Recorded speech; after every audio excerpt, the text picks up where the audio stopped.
সুপ্রিয় দর্শক, হক গ্রিন ওয়াল চ্যানেলে আপনারা জানাই স্বাগত।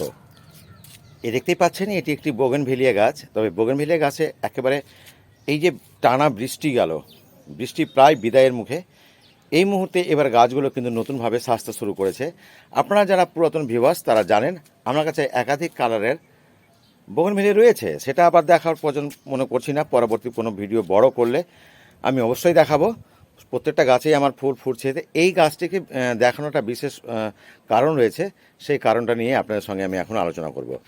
সত্যি কথা বলতে বোগেনভেলিয়া যদি আপনি মাল্টি কালার করতে পারেন, অর্থাৎ গ্রাফটিং করে যদি আপনি এক গাছে বিভিন্ন রকমের ফুল ফোটাতে চান, তাহলে কিন্তু আপনাকে কয়েকটা জিনিস আপনাকে খেয়াল করতে হবে।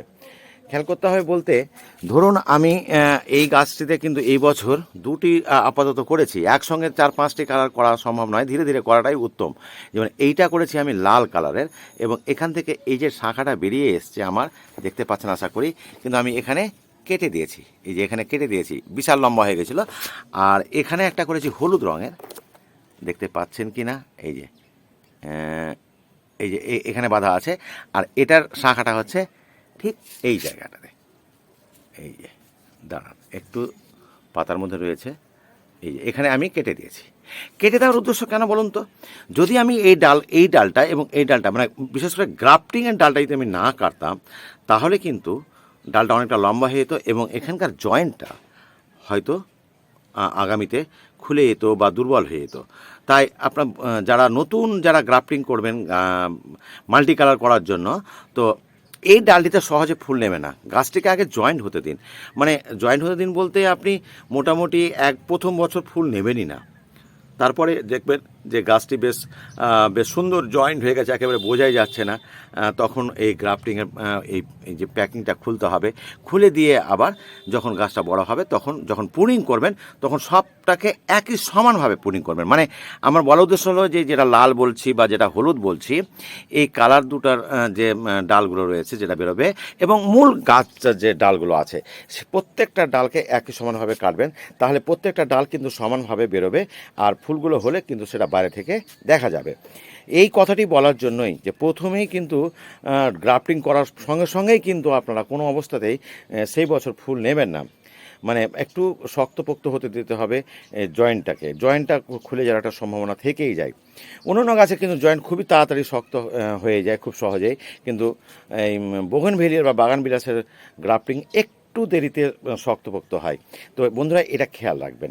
তো এবার কি করবেন? এই তো বর্ষা চলে গেছে, আমরা বর্ষাতে খাবারটা সেরকমভাবে দিইনি। নতুন নতুন শাখাও কিছু বেরোচ্ছে, দেখতেই পাচ্ছেন, আর শাখাগুলোতে নতুন নতুনভাবে ফুল আসছে। তো এই ফুলটা যাতে ভালোভাবে প্রস্ফুটিত হতে পারে, তার জন্য আপনাকে একটু টেক কেয়ার করতে হবে। টেক কেয়ার বলতে আপনাকে যে কয়েকটা পয়েন্ট বলবো, সেই কয়েকটা পয়েন্ট অবশ্যই খেয়াল রাখবেন। আর গ্রাফটিংয়ের ব্যাপারটা তো বললামই।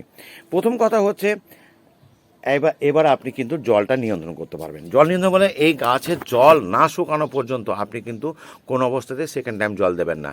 দেখবেন যে গাছ প্রায় একদম শুকিয়ে গেছে, নুয়ে গেছে পাতাগুলো, তখন আপনি জল দেবেন। এবং এমন জল দেবেন না যে একটা প্রচুর জল দেবেন, এরকম নয়। মানে যেটুকু জল দিলে গাছটা বাঁচবে ততটুকুই দেবেন।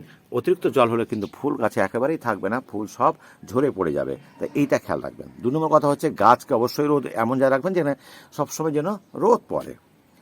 3 নম্বর কথা হচ্ছে, গাছটিতে কিন্তু আপনাকে ফুল ফোটার সময় একটু খাবার দিতে হবে, কারণ একটা শক্তির প্রয়োজন আছে।